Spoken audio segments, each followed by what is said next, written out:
মেলা তো মেলার জায়গায় থাকবে, শুধু হারিয়ে যাবে আমরা মেলায় গিয়ে কি কি কিনতাম। ছোটবেলায় যখন মেলায় যাইতাম তখন তো মাটির পুতুল, ছোট ছোট যে হাড়ি পাতিল আছে ওইগুলোই কেনার জন্য বায়না ধরতাম আব্বুর কাছে। হ্যালো এভরিওয়ান, আসসালামু আলাইকুম, দিস ইজ মি মায়াপু। চলে আসলাম আবারও নতুন একটা ব্লগ। এর আগের ভিডিওতে বলেছিলাম আমি যাব মেলা। ফার্স্টে আমি যখন মেলার মধ্যে ঢুকি তখন আমার এই কিউট কিউট ব্যাগগুলো চোখে পড়লো। তবে একটা কথা বিশ্বাস করেন, আমি কিন্তু নেওয়ার লোক না, শুধু দেখা। এর মধ্যেও যদি কোনো কিছু খুব বেশি ভালো লেগে যায় সেটা কিন্তু নিয়ে। তবে আগে যেমন আমরা ছোট থাকতে মেলায় যেতাম, এখনকার এই মেলাগুলো এতটা জমজমাট হয়ে ওঠে। তার কারণ হচ্ছে একটাই, সেটা হচ্ছে এই যে এখন আমাদের সবার হাতে হাতে মোবাইল ফোন, এটা নিয়েই আমরা ব্যস্ত হয়ে যাই। আগে আমরা যখন ছোট ছিলাম তখন তো মাটির হাড়ি পাতিল পাওয়া যেত মেলায়। এখন তো যুগের সাথে সাথে সবকিছু ডিজিটাল হয়ে গেছে, তাই এই দেখেন খেলনাগুলো সব প্লাস্টিক আর প্লেটগুলো চিরামিক। তো আমিও মেলায় গিয়ে ফার্স্টে আমার পছন্দ হয়ে গিয়েছিল এই কিউট কিউট দুইটা ক্লিপ, অনেক সুন্দর ছিল তাই নিয়েছিলাম। যখন এই মাথার ক্লিপগুলো নিচ্ছিলাম তখন মনে হচ্ছিল আমি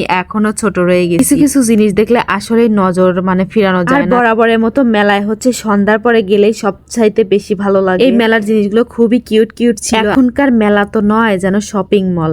কারণ কি জানেন, এই যে দেখেন জামা কাপড় থেকে শুরু করে মেয়েদের সুন্দর সুন্দর টপ, সুন্দর সুন্দর হিজাব, অনেক কিছুই উঠে। গাইস, এদিকে আপনাদের মায়াপু গরিব আলট্রা প্রোম্যাক্স, এগুলো আমার রুচিতে বাঁধে।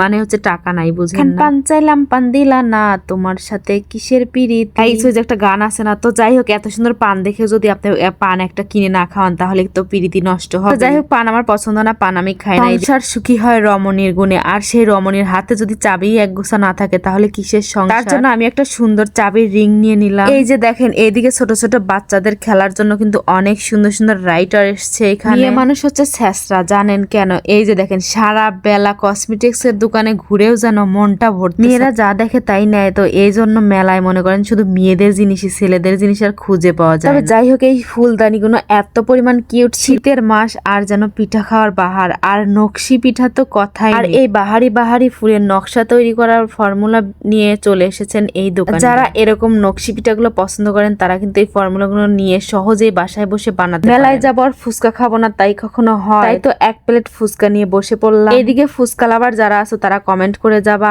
আর খাবার সময় এত কথা বলতে নেই। তাই আজকের মতো এখানেই বিদায় নিচ্ছি। দেখা হবে আবারও অন্য কোনো ভিডিওতে। Bye bye, take care.